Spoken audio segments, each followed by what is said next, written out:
വീടിന്റെ അകത്തേക്ക് വിളിച്ചു കയറ്റി. എന്നിട്ട് പറഞ്ഞു, എന്തൊരു കോലമാ അബൂബക്കറെ, ഭക്ഷണം കഴിച്ചിട്ട് ദിവസങ്ങളായല്ലോ, പട്ടിണിയല്ലേ അബൂബക്കറെ.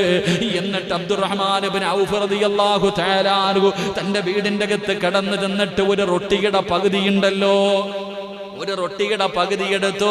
എന്നിട്ട് പറഞ്ഞ്, എന്നെക്കാളും ആവശ്യക്കാരൻ നീയാട്, ഭക്ഷണം കഴിച്ചിട്ട് ഒരാഴ്ചയായല്ലോ, എന്തെങ്കിലും കഴിക്കെന്ന് പറഞ്ഞ് അബൂബക്കർ തങ്ങളുടെ കയ്യിൽ ഒരു റൊട്ടി വെച്ച് കൊടുത്തപ്പോ, ഒരു റൊട്ടിയുടെ പകുതി വെച്ച് കൊടുത്തപ്പോ അബൂബക്കർ സിദ്ദീഖ് റളിയല്ലാഹു തആല അൻഹു ആ ഭക്ഷണം എടുത്തിട്ട് തന്റെ മടിയിലിരിക്കുന്ന തന്റെ വസ്ത്രത്തിന്റെ അടിയിലേക്ക് ഇങ്ങനെ ചുരുട്ടി വെക്കുകയാണ്.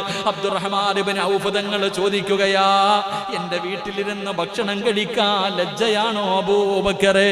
ഞാൻ നന്നാ കഴിക്കത്തില്ലേ, ഞാൻ തന്നാ നീ ഭക്ഷണം കഴിക്കത്തില്ലേ, എന്തേ കഴിക്കാത്തതെന്ന് ചോദിക്കുമ്പോ അബൂബക്കർ തങ്ങൾ പറയുക,